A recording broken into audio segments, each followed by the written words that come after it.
My in-laws demand that we honor their tradition and name our son the name that traumatized our family. Now they are out of our lives and can't see my baby. Myself and my fiancé have a 2-month-old son. We are overjoyed at being parents, but most of my in-laws are refusing to even see our baby because of a decision we made concerning his name. My in-laws have a tradition of giving the firstborn son of every generation the same name. Let's say it's Peter. This has been going on for about 7 generations already, and they're very serious about it. My fiancé's eldest cousin was the latest person to get named Peter. Every one of his cousins has only had daughters so far, so our baby is the first son of his generation and consequently should get the name. I have no problem with the name Peter, and would have been okay with naming my son that. Unfortunately, that was also the name of my uncle, who died before I was born. I won't get into details, but it was tragic and traumatizing for my family. My father never got over losing his younger brother. My grandmother asked the family not to name any of our future children Peter during her lifetime. My mother-in-law and father-in-law knew about this promise, and at first seemed to not only be okay with us avoiding the name Peter but also supportive of the one we chose. However, my grandmother sadly passed away when I was 7 months pregnant.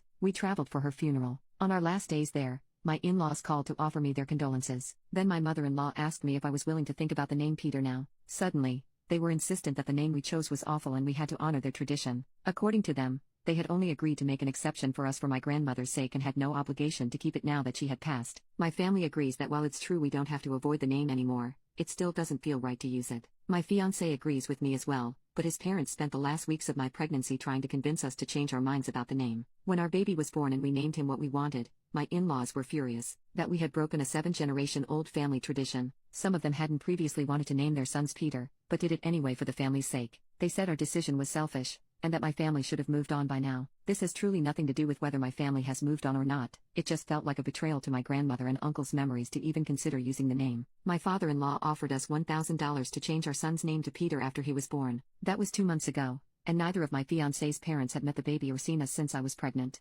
Most of my in-laws are on their side, and this is causing a huge rift between my fiancé and his family. He assures me he's fine, but I'm starting to feel really guilty about this. Edit. The tradition started, as far as I know, when OG Peter died and his son, also named Peter, named his firstborn after his father. Peter III ended up having the first son of the following generation and did the same thing. That one died before having children, so his sister gave the name to her son, and so on. The name Peter is very common in my country, so none of them ever got bullied over it, and the fact that it was also my uncle's name isn't as unlikely as one might think. Also, middle names aren't used in my country. Most people get the maternal surname before the paternal one instead. Edit 2. It wasn't $1,000. Different countries, different currencies. It's still a lot of money, but would probably translate to about $200 US.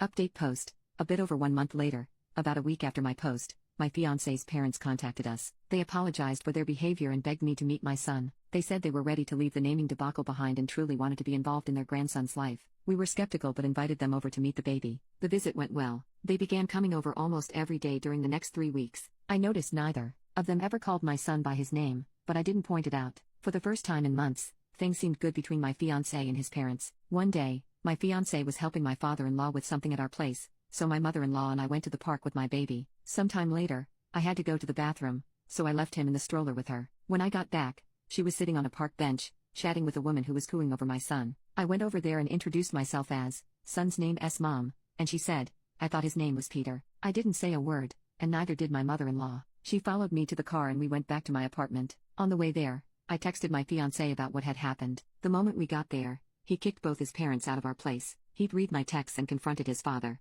Thankfully, my father-in-law is a terrible liar and confessed immediately. Apparently, both my in-laws only call my son Peter. That includes whenever they're talking about him, every time they introduce him to someone else, and even baby talking to him on the few occasions they were left alone with him. Neither of them is embarrassed by this, and they both think they're in the right. We're heartbroken, especially my fiancé, not only because his parents can't let go of their pride, but also because the name we chose for our son means a lot to us both. I blame myself for encouraging my fiancé to allow them near our son. I was raised in a different city than all my grandparents, and always wished they could have been more involved in my life. Losing my grandmother didn't help. Pretty much every doubt I had only existed because I thought it would be important for my son to grow up with all of his grandparents around. But now, all my guilt is gone. If they can't respect my son enough to call him by his name, they don't deserve to be in his life. I hope they enjoyed the 3 weeks they had with their grandson, because that's all they're getting, until they get their heads out of their asses.